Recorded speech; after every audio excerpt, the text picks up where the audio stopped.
and gentlemen, it's post-performance Pints live on the internet. Welcome your host, Allie O'Rourke. Hey! Woo!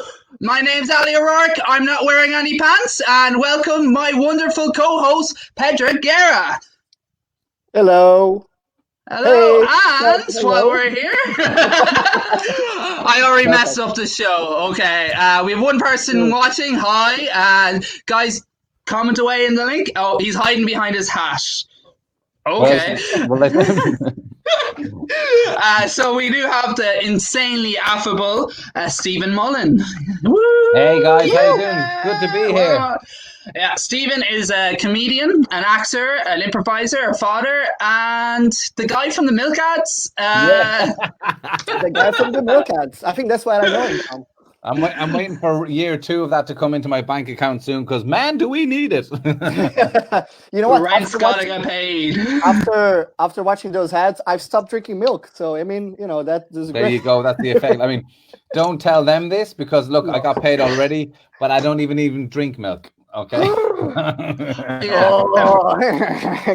fairness, when I was in your house, you had a wide selection of alternative milks. Alternative milk, that's right. Yeah, and they weren't even for me. Like, that was for my daughter. Oh yeah. Well, I was going to make a joke about alternative milk leading to your daughter, but let's not go there. Here's the filthy jokes already. We are 1 minute 40 seconds in. Here we go. Seaman jokes. We support our Navy at this hard time. Absolutely. Oh yeah. So I guess how's everybody been getting on? Yeah. It's been well for me personally. I'm just looking at the wall calendar here. It's been one. So I think we're like, because we started Thursday of the 12th. Yeah, it's 10 days tomorrow, basically. 10 days. Yeah, 10 days tomorrow. It's definitely, this weekend was challenging. I'm delighted to be doing this, because I realize how much I miss hanging out with my friends and hanging out with comedians, you know, because that crack and that banter isn't there on a daily basis, and you don't realize how much you need that, you know.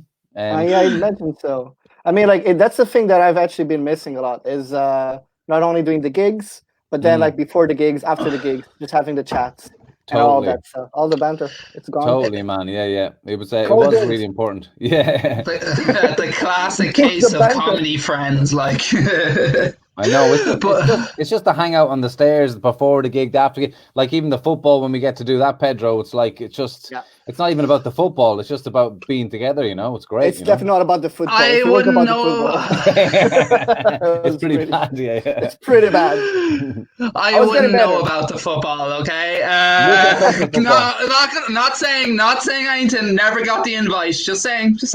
Well, sorry, I'm just getting a bit warm here. I just need to take off my jumper here. One sec. Fuck you. Double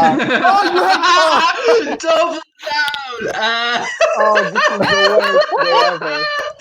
You actually bought a shirt. A bit warm. You actually bought a shirt from Sporting? I have no idea. I have no choice, to be honest with you. It's my girlfriend's family. They just make me wear it. Oh yeah, fair. She's from Lisbon, is she? Yeah, she's from Lisbon. But you see, I actually would have been being a football fan all my life. I would have been quite a Benfica fan, you know, because they're always great in the Champions League. They always had great Argentinian players playing for them as well. So I was a big fan of that. But then when I went over, and my daughter was actually born right next to Benfica Stadium, but I'm like, I don't have any choice. Like, you know, you're Sporting, and that's it. So, you know, well, I can give this as a present for your daughter when she turns 15, something like that. All on the down low. All on the down low. Oh no, that's a big derby. Like every time there's a game between both teams, if you go on the subway in Lisbon, it's just mental. It's crazy. Right. It's packed. It's very, very tense. So I don't advise anybody to ever be in the subway. Well, actually, no, don't be on the subway because of COVID. But you know, don't be anywhere, people. Listen to this. Yeah. I went into a Netflix hole today, and I was watching a binge watched an entire season of a TV show called The English Game. Oh right, is that a hooligan documentary or something like that? No, it's like from the 1880s and like the origin of professional footballers. Actually, it's like weird. It's like Downton Abbey if it was about footballers. It's really weird. That's kind of cool. Downton Abbey. That's the great thing ever. But what I love about it was there was actually a football riot, and it was because one of the players switched teams to the local rivals, and they were like, "How dare you! Like, you abandoned our mill team. How could you?" That's proper small town shit that would happen here in like in Athlone or something like that. You know, if you went and played for the other GAC team, that'd be well, I mean, like if you went and played for Longford Town, like you don't want to be on the wrong side of the Midlands El Clasico, like. Exactly. What's the El Clasico? Maybe not football, but I'd say what's the biggest sport here? Is it rugby or like Gaelic football? Gaelic. Yeah, well, it depends where you're from, but really Gaelic football. What would be the El Clasico for that? Kerry, Dublin.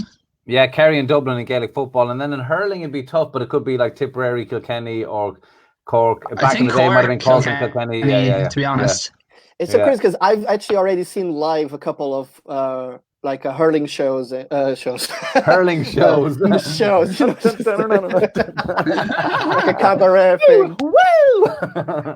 Like the games and all that. And I remember I went somewhere south in Ireland to watch some important match with some Irish guy. Just told me, Pedro, you have to come watch this match. And to this day, I don't remember where I was, who did I saw play.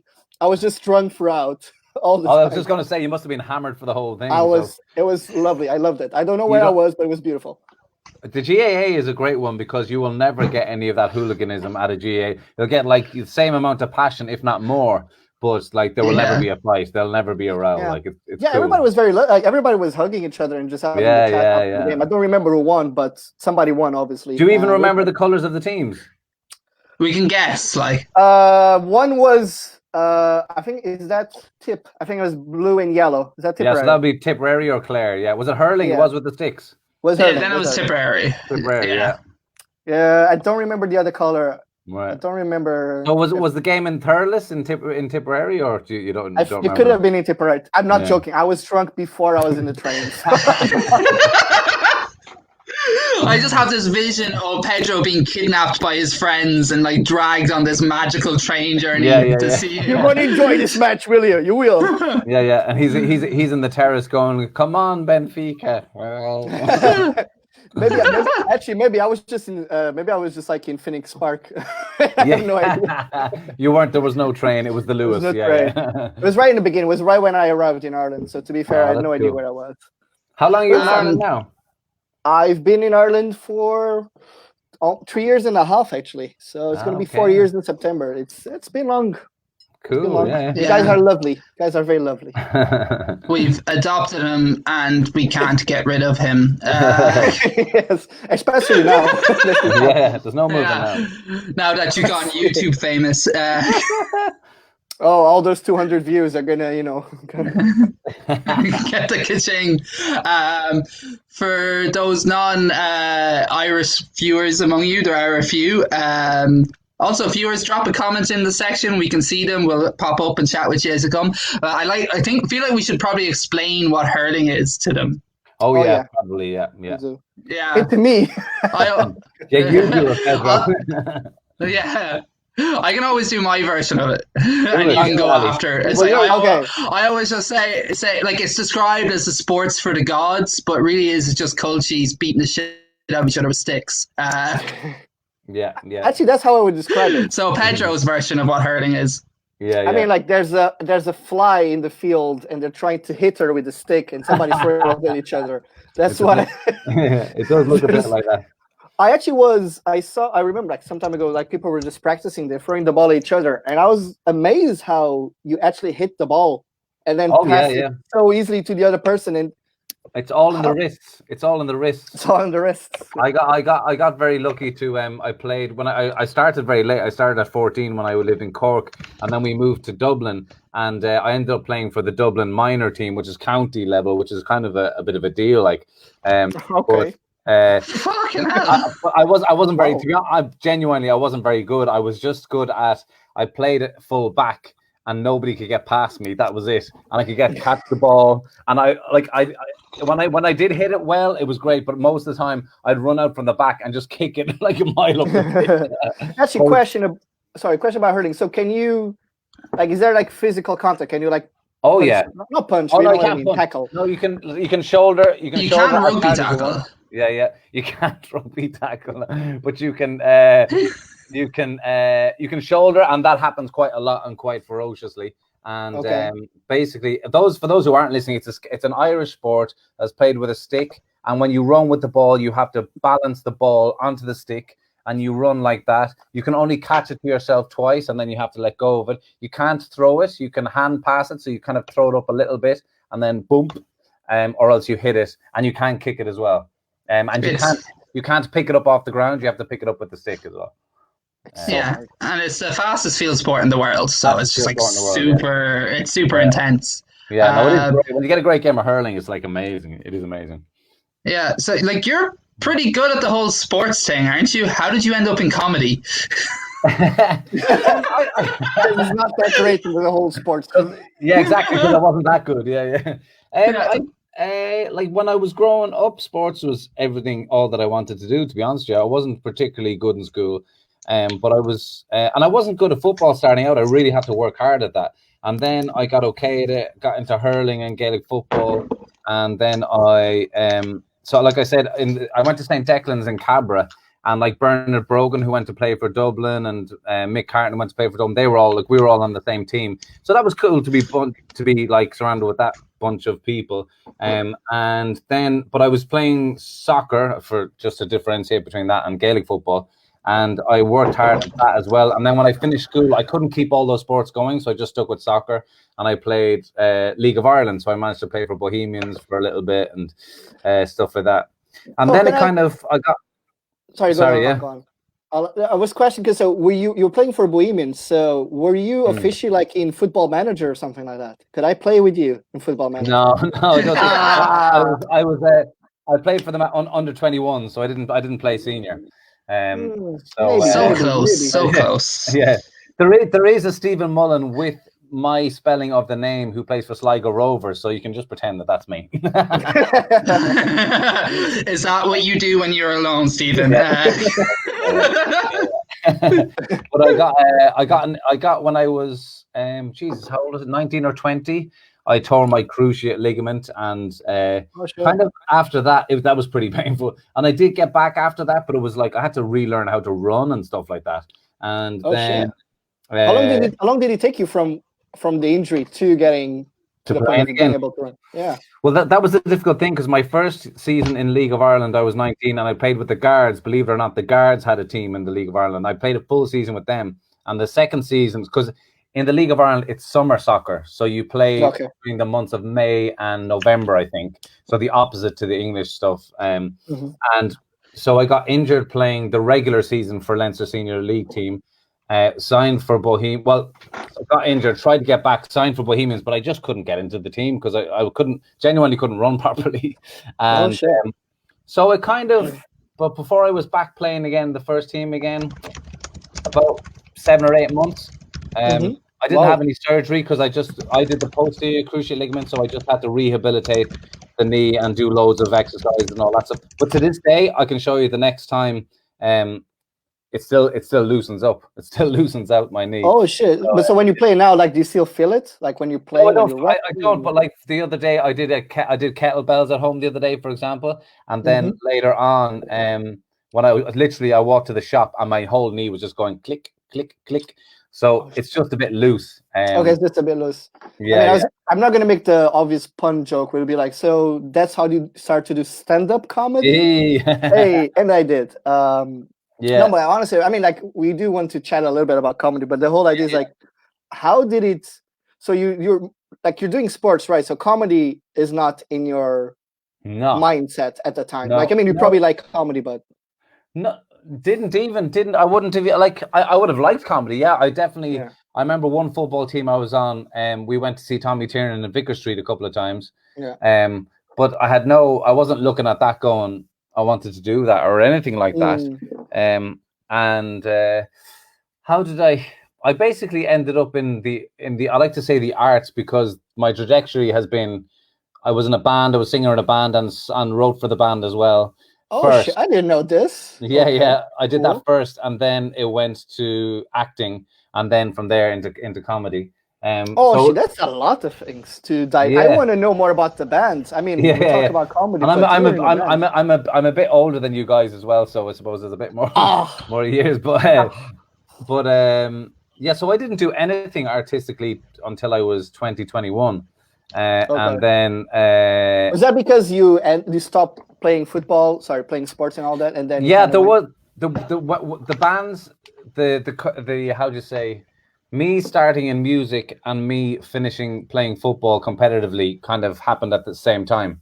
So I remember kind of missing training sessions because I wanted to go to band practice, and the manager was going, "We starting a band, are you?" And I was just like, "Well, you know, I'm not going to play for Arsenal, you know, so like, I'm going to play some other stuff, you know." So that was my attitude at that stage. I'd made it to my early 20s, and I was like, obviously every kid wants to be a famous footballer. I knew I wasn't going to do it at that point, so then I thought I'll just do something else, you know. Yeah, I guess so. No, the weird. I was gonna say, there's a weird thing though, like that when you stop. Because I was a full-time kayaker as well, so like it's a weird thing when you stop doing that as your thing. You have to rebuild your identity. Did you find that when you stopped playing soccer? Yeah. It was. I think I always struggle. I can look back now as an older man and kind of look back and go, yeah, I was always looking for identity in all of these things that I was doing. And to some degree you always are, you know. I think as a comedian, like, I'm still trying to find my identity as a comic, you know, as a what's my persona or my voice, you know. That's always a journey, you know.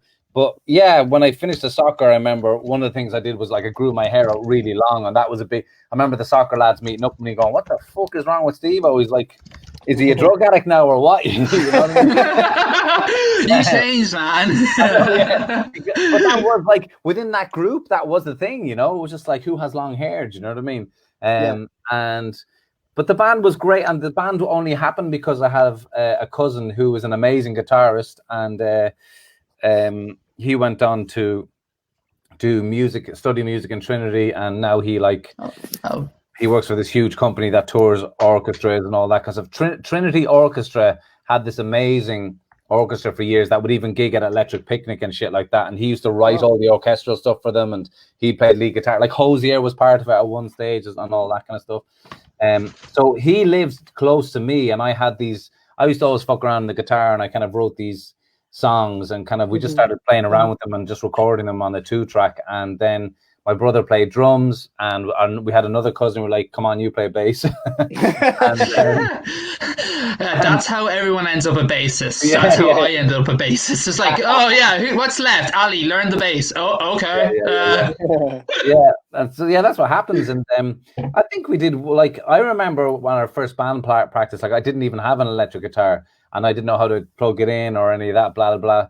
And we broke up probably 2 years later, but we had really moved on, and we didn't do anything. I mean, we moved on partly because my brother moved to Australia. We got a new drummer in who was amazing, but like, then as all drummers are, he was just a bit mental. He all of a sudden just came to practice and was just like, "Why don't we play jazz?" And we're like, it's not what we're doing. So that's hilarious. And then for a little while, I tried to do my own thing. I did singer-songwriter stuff as well. After that, would it be able to listen to the songs from the band or anything like that? I think there's one on YouTube of us going. I can put it in the comments, mate. There's one on YouTube of us playing in Whelan's, believe it or not, and there's not a lot of people there. I'll see if I can find it now. Called Mersey Trip. I was a very young man there, and it was a song about how we went to Liverpool to play a gig, and we basically got off our head on drugs, and I wrote this song called Mersey Trip. Here we go now. I've actually found it. That's crazy. Has 400 views. There you go. I just put it in the comments, or I'll put it in the comments, will I? I think there we go. I think it's just me here on my own, guys. Well, I hope you're all doing well there out in stream world, and welcome to my bedroom.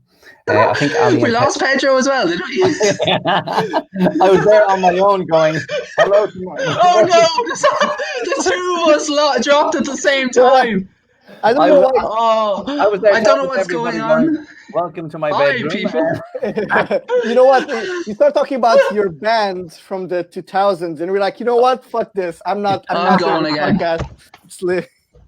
Sorry, we're back. We're back, everybody. So sorry about this. No, it's cool. It's cool. No, you're talking. You said that you have one on YouTube. That's the last thing I heard before. I just sent you the link there, and I don't know how to put in the comments, but it's there in our private chat there. But you can post it. But I haven't watched that in a while. I don't see it. Do you see it, Allie? Just in case we might. You what? I don't see the link. Maybe it disappeared when I. Oh, there you go. No, there you go. Cool. So yeah, did that for a couple of years, and then band broke up. And I was working in social work at the time, and my job was to get guys out of prison.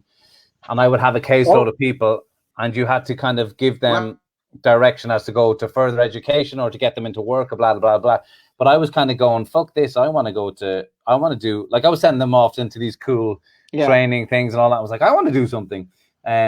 So I applied to loads of creative PLC courses because I had dropped out of school. I hadn't finished anything.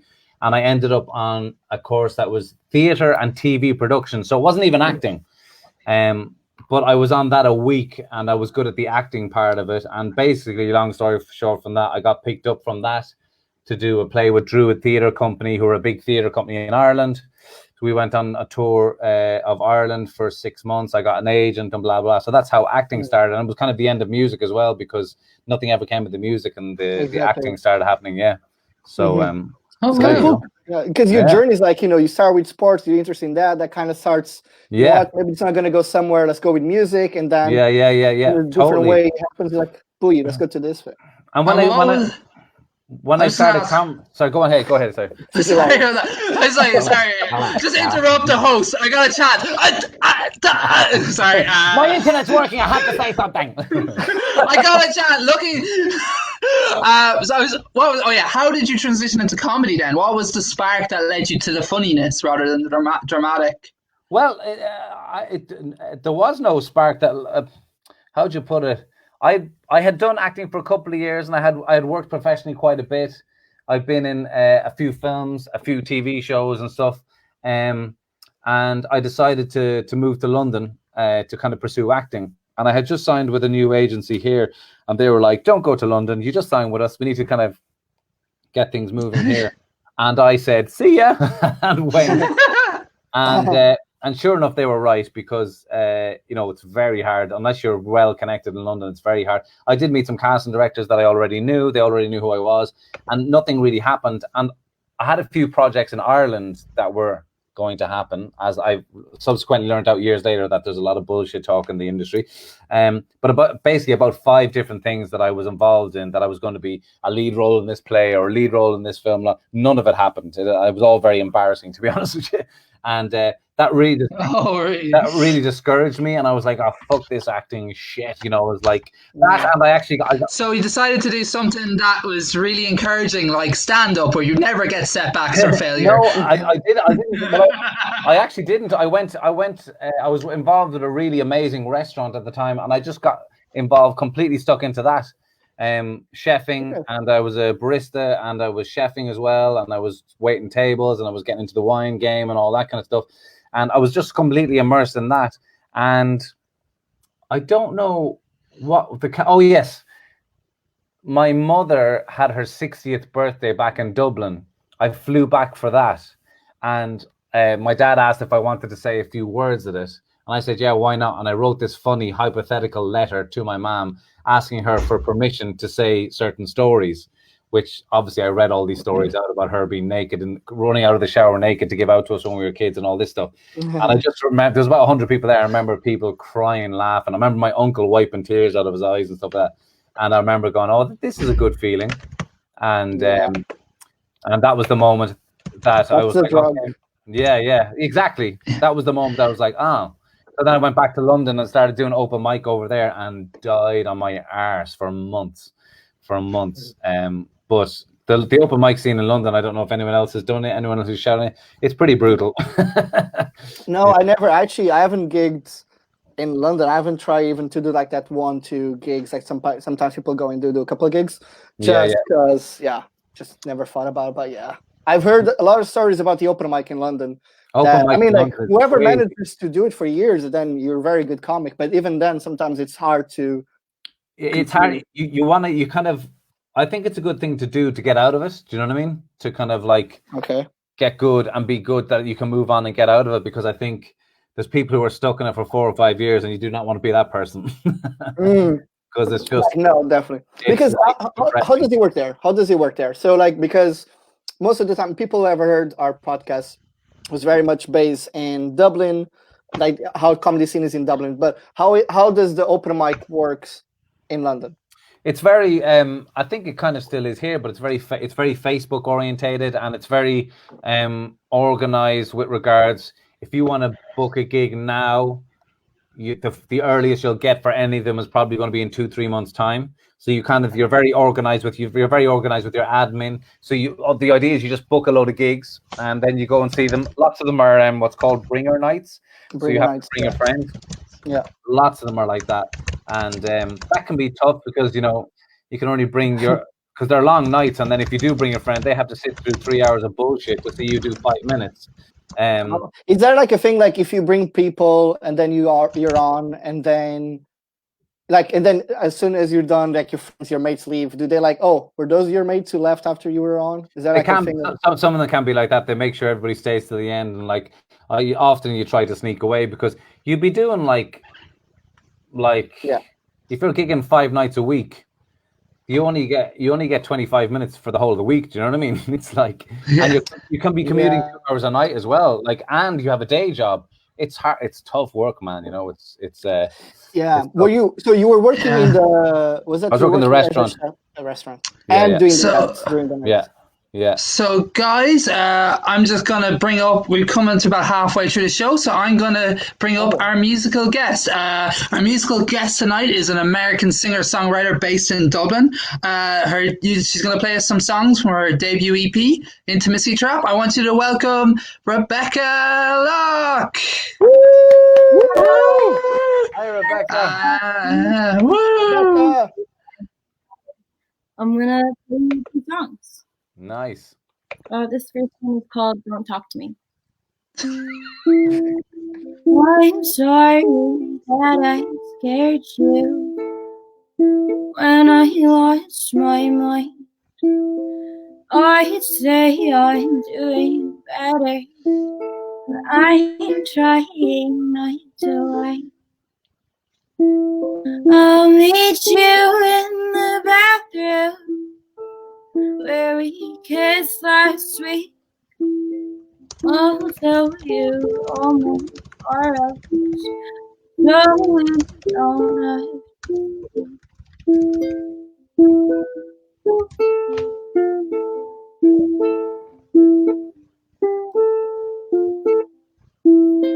I left the party early to go meet you in town.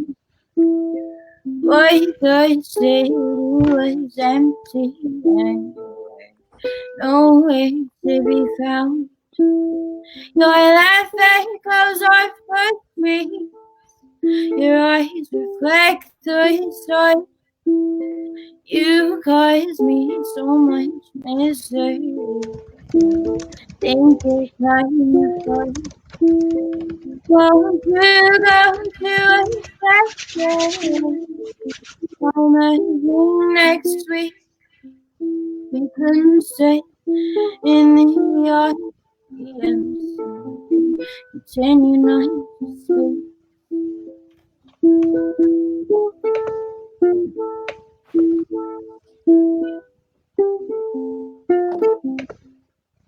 All right, that's my first one. Like Allie said, I'm based in Dublin. I'm American. I'm a singer-songwriter. That's a song that's going to be on my new EP coming out in a while. This next song I'm playing is called Intimacy Trap, and it's my first single. It's on all the platforms. you know, you can see it on Spotify, SoundCloud, YouTube. There's a music video for it. You can also find me on Instagram and Facebook and Twitter under Rebecca Locke. Like the guy with the from Lost, the scar over his eye, or like the philosopher, both work. But yeah. Hey, we tell the jokes. Sorry. I haven't talked to anyone in like 10 days. But yeah. This is intimacy chat. Hello, I love you.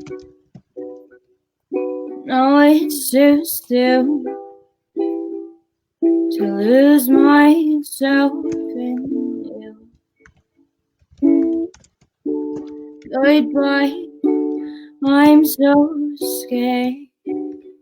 I don't know what I want, but I want you there. My heart's confused and I can't tell. Will you bring me to heaven or you drag me through hell? I think I need some time to myself. I recently discovered I don't do lonely well. It's the anxiety trap. I think I'm falling again. Don't know if I want to look back. Do I need to be on my own? Having someone in my bed is all I ever know.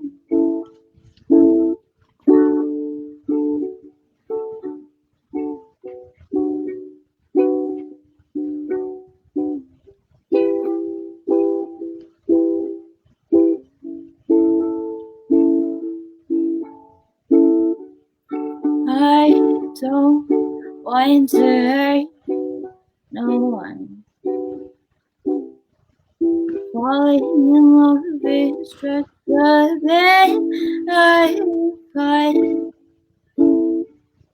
I'm ready to get hurt again. I'm sitting here with my wounds wide open. My heart's confused and I can't tell. Will you bring me to heaven or you drag me through hell? I think I need some time to myself. I recently discovered I don't do lonely well. It's the time I see trap. I think I'm falling again. Don't know if I want to look back. Do I need to be on my own? Having someone in my bed is all I ever know. Hello, I love you. No, it's too soon to lose myself in.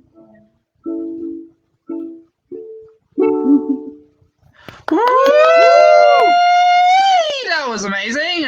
Bring everybody back into the room. Well done, Rebecca. That was amazing. It's been so. How has quarantine been for you?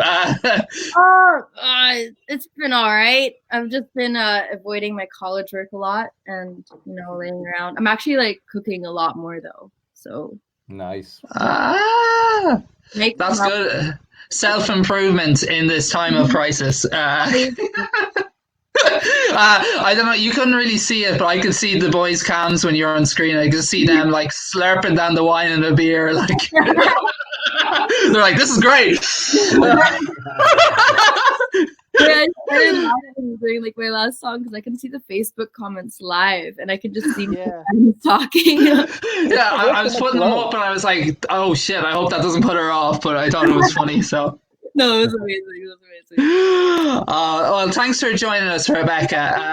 We'll have you back for a chat again soon. Thanks. Bye. Rebecca, thank you so much for joining us. That was lovely. That was really nice. That was a nice change of pace. Yeah, that was great. I really loved it. Beautiful. It's beautiful. Yeah, it's a new element to the show that we're adding music, but I like it. That's a great element. I think it's brilliant. It's great for singers, songwriters, and artists and musical artists to be able to get their stuff out there as well. There should be more combining of comedy and music, I think. Yeah, I think that started happening in Dublin now with the open mic stage. Because there's a lot of open mics that are actually good places to do comedy. Like where we both know, me and Pedro know Rebecca from is a night called Circle Sessions. Oh, I've been there. Yeah, it's great. It's amazing night. Yeah, it's so warm and lovely, and you get a nice mix of the different arts, so it's class. Yeah. It's a great night, actually. Like even when you're going there just for your open mic, like you're doing your 5 minutes. Yeah, it's nice to listen to so many different creative expressions. Like so, you have poetry, music. Sometimes people do spoken word. Other things. It's actually really cool for your creative juices. That's just at the pace. Yeah.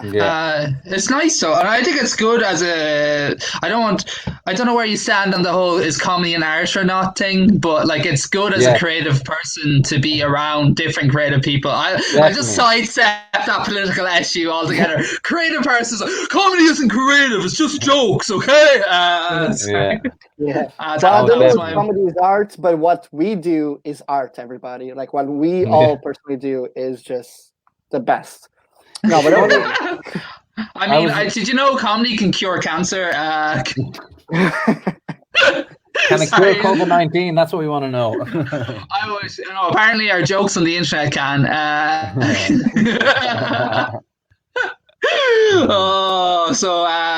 So you were based in London doing the open mic scene. What was the big instigator in the change there?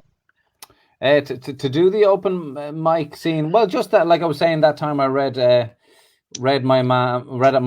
letter at my mom's 60th. That was kind of it, and I started doing it there. And once I started, I think I remember correctly, gig number 14 was the first time I had a good one, I think, or maybe it was 9. And then I was just like, okay, that's great. And then you think you can do the exact same thing the next night, and it doesn't work again. So you just keep going, and breadcrumbing yourself with that little bit of an adrenaline rush, like just enough to keep you strung out.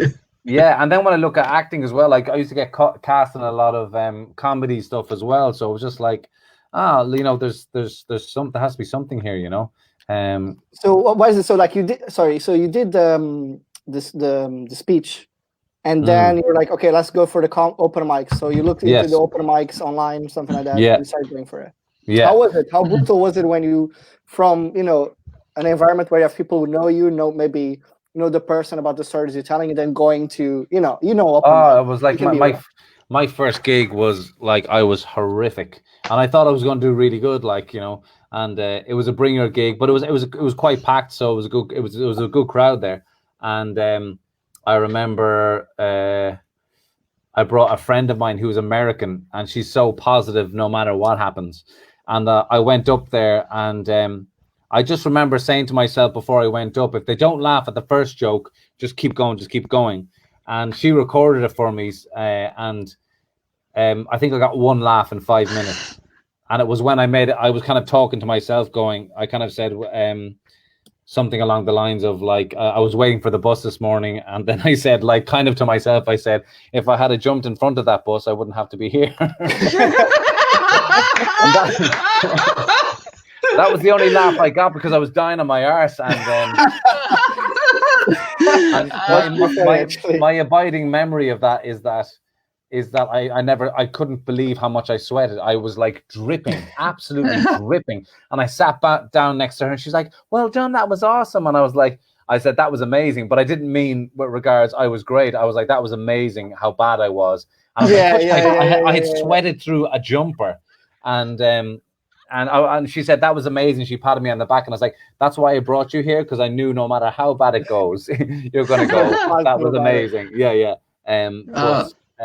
Yeah, it was pretty horrific.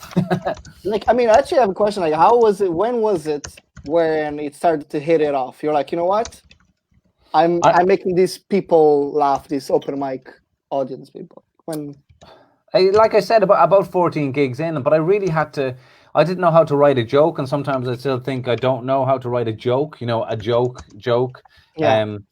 And I couldn't figure. I was watching other people at the open mics doing really well, but I didn't think that they were good. But the audience were laughing, and I was kind of going, "What is it that I'm missing here?" And you start to understand. Now I understand. You know, there's different cultures and there's different genres, and all the open mics will have their own genre, their own culture, what they think is good or they think is funny, and then you realize that they're laughing at their mate on the stage, you know, not because it was a good joke or blah blah and all that stuff. Okay. Like I literally had to figure all that stuff out, because I was doing this with nobody. I had no mates in the game, so I wasn't chit-chatting with other people on the side and trying to figure it out. I was just all on my own, kind of trying to figure it out. That's the thing about London, though. I've done a couple of gigs in London, some of the open mic scenes, some a little bit just above an open mic, but not really, you know. And like the thing about it is, like, you don't have that same sense of community that you do here. Like, there's certain venues there are where people go to the same open mics every week, like like South Kensington comes to mind, but like that's different. Angel's got quite a community. Yeah. But like it's weird. It's very different from Ireland, where you like have your friend, like me and Pedro, and like Emily Ashmore, who's our other co-host on this podcast, who sadly couldn't make it tonight because of work commitments. But, oh my God, she's working. Well, she's a how could. Yeah, she's in the trenches. Good like job, Ellie. I just call her Ellie. I've had too much wine. Good job, Ellie. But we kind of, there was a stage there where we literally gigged together like 3 times a week, every week. You know, like that kind of, like, we just hung out all the time. Like, it was strange. Like, I think that's invaluable. I think it doesn't exist to the same level in London, but I mean, I would say 90% of that is that's London. You know, that's it's like not even to do with comedy. It's just the way that it is in a big city like that. And I kind of knew, for me personally, that I had to, when I started in comedy, I did a year over there, and at that point I knew I had to leave, and I didn't know where exactly it was going to go, but I knew creatively I had to leave, because it's not a funny city. It's not they don't have the crack, you know. So I was even thinking about you know, Glasgow or Liverpool or something like that, you know. But then an opportunity came up to come home. So that's why I ended up coming back, and it's been great coming back, because, like you say, it is great to have a community. It is great to have people, like when you're gigging, you're just hanging out with your mates. It's great, you know. It's interesting because, you know, like, for example, like a lot of this journey for yourself to go into comedy, like, you know, you went sports, music, acting, comedy. So you would even imagine that maybe when you had to leave London, you'd be like, you know what, maybe comedy's done. But you're not. You know what, this is my thing. I'm actually going to keep going on it. I'm going to go back to Dublin and keep doing it. That was a weird. So I was going out with my girlfriend 7 months, my Portuguese girlfriend, and we had the surprise pregnancy, basically. And we planned to stay in London. We were going through the pregnancy all in London. We said our daughter would be born in Portugal, but we were just planning to stay in London. And I don't know what it was that happened. I'd had a couple of, because my acting agency look after comedians, and I had kind of said it to them. And as far as they were concerned, I had signed with them as an actor and fucked off to London. That was it. And there I was, like 3 or 4 years later, coming back and going, "Hey, I'm a comedian now, sign me." And they're like, "What the fuck?" But I had, by that stage in London, I had started to get open spots in the club circuit in London. And so I was going to them, look, I was pretty adamant that I was good, and I was at enough of a level that I could make the agency money. And we had kind of had preliminary conversations about it and all this stuff. But they were like, "Yeah, we can't really do much for you if you're going to be living in London." And then literally, I think it was a couple of weeks before you're not allowed to fly 6 weeks before you give birth.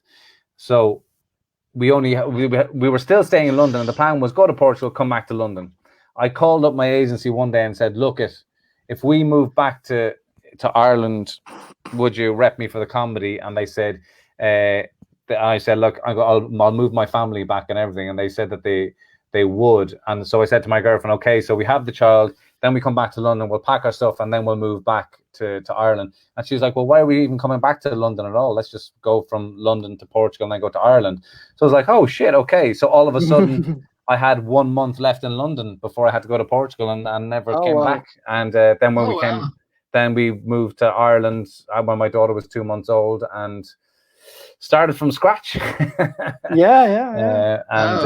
It was pretty. So the whole thing of just coming back to Ireland, it was the coincidence of like having the opportunity that the agency said that they would look after me for the comedy as well.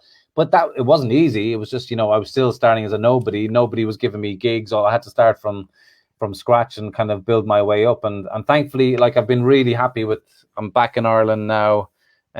What year is it? 2.5 years, and it's been amazing. It's been amazing. Yeah. I mean, you're pretty well established in the Irish scene now, aren't you? Like, I can't imagine it must have.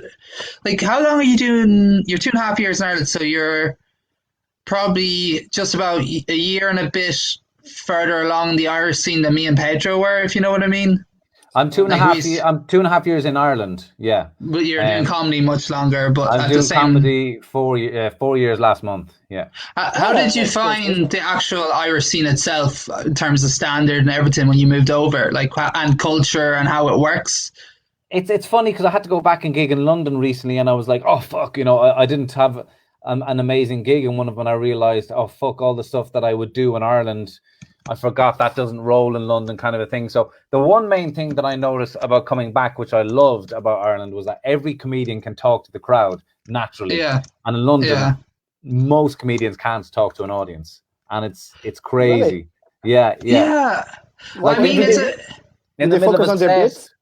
They just it's all about the bits. It's all bum bum bum bum. And again, the open mic scene, not necessarily, when you get up to a bit of a higher level, you'll start to notice differences. But on the open mic scene, it's full of character acts. It's full of people pretending that they're Stuart Lee, and or else it's really bad comedians who are trying to do the offensive stuff. And that's literally a lot of people. That would, that's most of the open mic scene. And in Ireland, when I came over, like, I don't really know the open mic scene here, to be fair, but I started off in the international. Basically, Aidan gave me open spots there, and that's how I worked my way up. But I just noticed every comedian was able to work the crowd. I think it's necessary here. Like, people heckle so much. Especially the international. I've never been heckled as much at the international. I know there's a mic there now, so the power dynamic has changed, but it's the most heckly room I've ever been in. I love it. I love the late show there when it's rowdy. I fucking love it. But it does make sense, because it is like, you're performing to a bunch of, and Irish people are actually great at having the crack and having the banter and making really funny stuff, making fun things. So it's really great, because I did gigs in Portugal for a bit in Portuguese years ago when I first started doing comedy, and I talk about it a lot. But in Portugal, people just don't know what stand-up is, so people are just quiet. It's probably something like maybe London. You can do your bit, but it's not because people are respecting it. People just don't get it. Sometimes and London's a pretty, like, and I love London. I love it, but it's a pretty arrogant city as well. So if they don't like you, they have no problem just sitting there and going, good fucking luck. Like the whole I'm a silly Irishman is not going to fucking wash with them over there at all on any level. So they'll just be like, yawn or whatever. So they can be a bit brutal. I feel like, though, the Irish accent does buy you like 30 seconds to a minute. Like, they give you the respect of the opening joke there. You know what I mean? Like, they're like, all right, I'll give her a chance. You know, You have to get them. You have to get them on side, but then you have to have jokes after. And in London, they love jokes. They're like, joke jokes. You know what I mean? They're like, Whereas, you know, I had a great time doing Pedro's gig there recently. That was a brilliant gig, yeah. But I was able to go up and not do jokes. You were just riffing. You riffed for 20 minutes. I was riffing for 20 minutes, and that was amazing, you know. And then you came to International where I was, and you did the same thing. Yes, that's right. I was just like, fuck, that's a lot of charisma. But also, I was just it's a different side to your act I hadn't seen before. So it was really fucking interesting. I was like, oh, he is actually funny.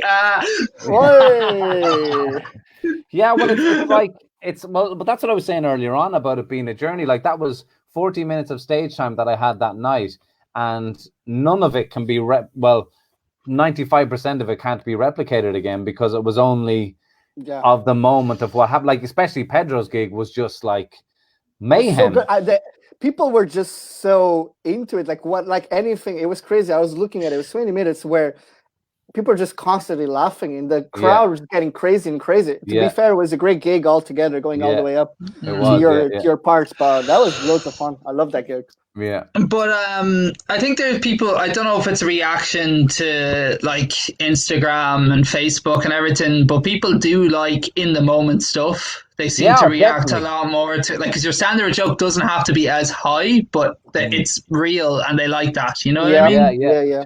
Totally. And it's something that I've been, when I was talking earlier on about, you know, trying to find your voice and the journey of that, you know, I kind of go, it's kind of, I don't know how to do it exactly yet, but there's an element of what that is, those two different 20-minute sets, and how can I make that my show? Do you know what I mean? And it's kind of like, you know, I don't think you can do that for a month in Edinburgh. And like, part of me was thinking, I'll just riff for the next 6 months and then I'll just do Edinburgh. But I had a great chat with Des Bishop, actually, and he was going, yeah, bro, you're not going to do that on a fucking Tuesday when only 6 people turn up to your show. I was like, that's a great point. Yeah. So it's like, you still have to have the show. Do you know what I mean? So it's maybe there's a way you can put a structure in place that allows that riffing. Like, totally. That's what I want to work out. And I'm more excited about that now creatively than anything else. Than, you know, just more excited about the ability to be able to structure that into a show and to kind of see what happens.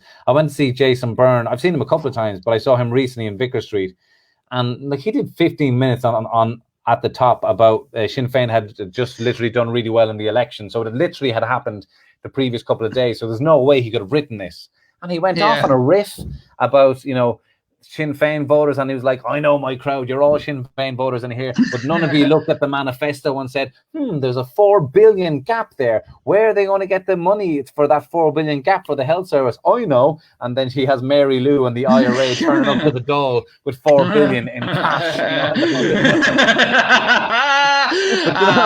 It's amazing.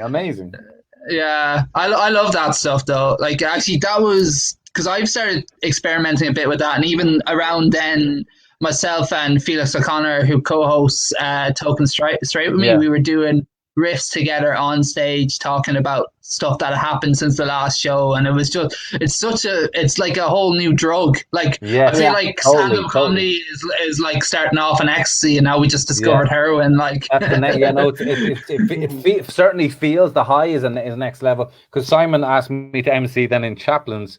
Then I did it a couple of weeks ago, and it was one of those nights then where the audience are going, when the acts come on to do their bits, they're like, can we go back to the MC? Because the MC is just wild, it's just fun, you know, it's just fucking and I didn't do one bit of material, it's just like fucking whatever is happening. I think that's what happened. Like on that show, that Communities Without Borders, where you were on, that was, to be, for myself as a host, one of the best nights I've ever had. It was just so there was this girl who came and kissed me on the cheek. The Italian girl.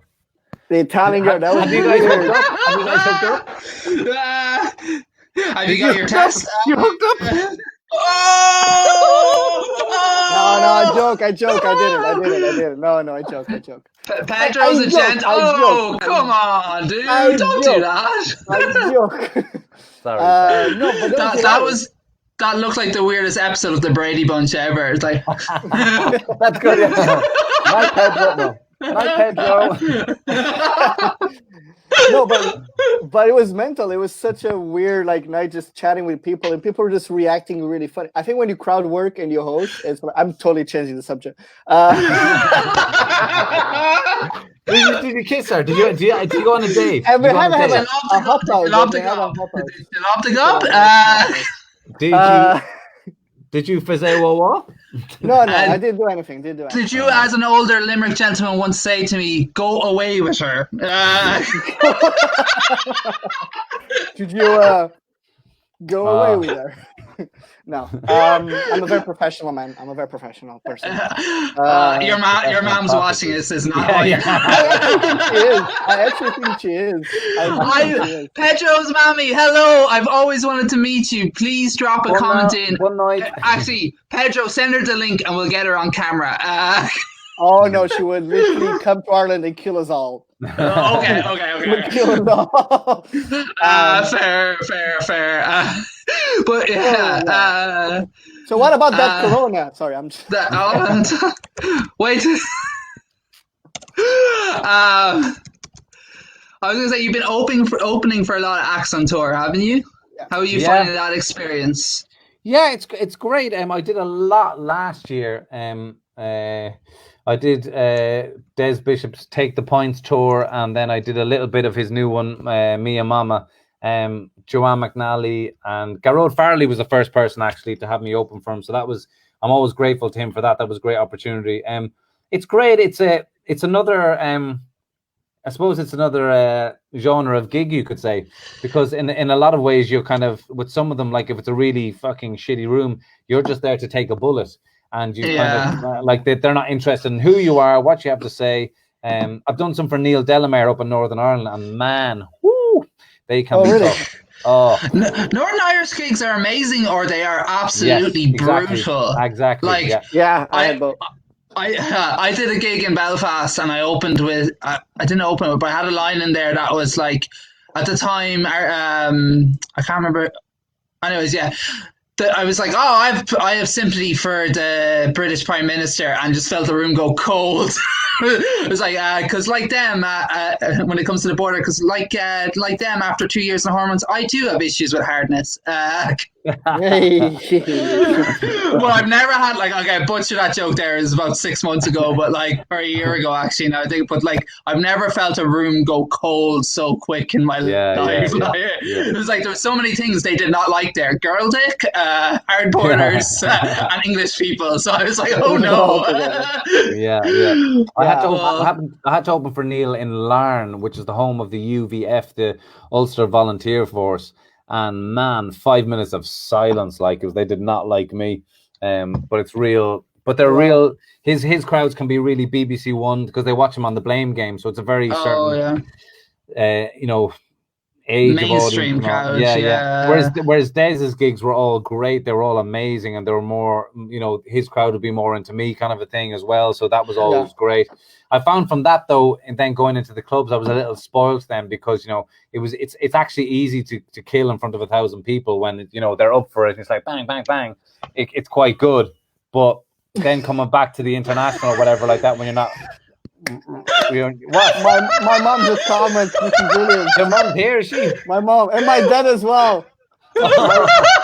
Wow, amazing. I told you. That's mom. To the bank. She's always watching Pedro. Wow. I just had the banner up along the bottom where it's Pedro's mommy is going to kill us, and she was straight in with the shots. Never. Oh, she was listening all along. See, these are the best parents ever. They're even like watching the live cast I'm doing. Yeah, that is supportive. Fair play. Yeah, to be fair to Pedro's parents, they raised a really nice boy. Okay. And then we brought him to Ireland and tried to corrupt him, and he's resisting. Oh, don't be rubbing. No, it's grand. You know what, Mullan? My mom supports sporting, so you're grand. I knew she did. I know your mom. It's okay. A mixed marriage. Okay. I'm bringing the jersey back. My dad supports Benfica, so there's the Benfica little. Very good, yeah. guys, we're actually coming up in an hour, so we're going to do a couple of quick fire questions to wrap up. We can chat after, but no, we can keep going as long as you want, but we'll probably cut it an hour and then just chat amongst ourselves, because people will be watching Yeah, you have responsibilities. I work tomorrow, which is going to be fun. Yeah. But so like things we always like to ask. Worst bomb ever? Worst bomb ever. Probably I gigged in a hostel in London and nobody spoke English. Did you have the classic one friend who understood whispering to them as you're doing the gig? No, it just says it, yeah. There was one Aussie guy who was kind of roaring laughing, but I didn't know if he was laughing at my jokes or on me dying in my heart. Because at one point I was like, does anybody know Andy Murray? And they were like, like nothing. Yeah. Favorite gig ever? Drogheda, the Crescents opening for Des Bishop there. I did that last autumn, I think November, and it was just wild. I've done Vicar Street a few times and stuff like that, but this place, it's not even. Sometimes people think, oh my god, big stage or whatever, but it's sometimes a room is just like you get the right room, it's crazy. And that one in Drogheda was just wild. So yeah, the Crescents in Drogheda. Yeah. Worst heckle, and your favorite heckle response you ever had?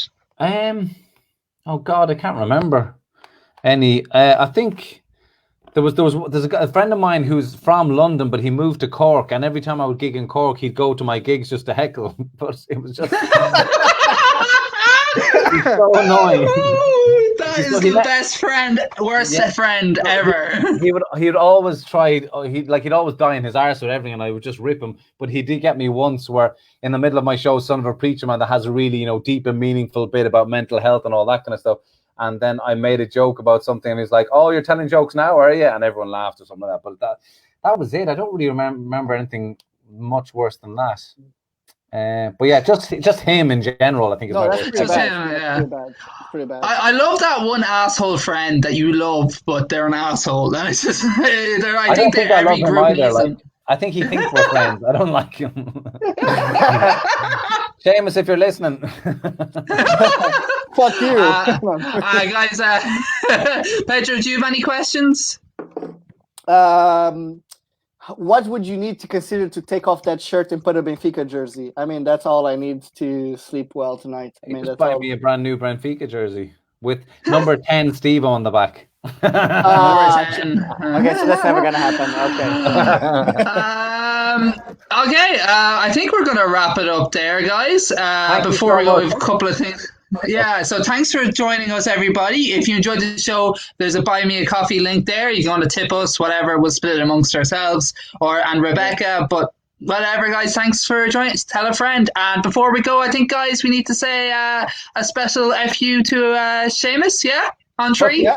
1, 2, 3. Fuck Seamus! Fuck you, Seamus! Thank you. We've been Post Performance Pints. Good night. Thank you, guys. Thank you, Stephen.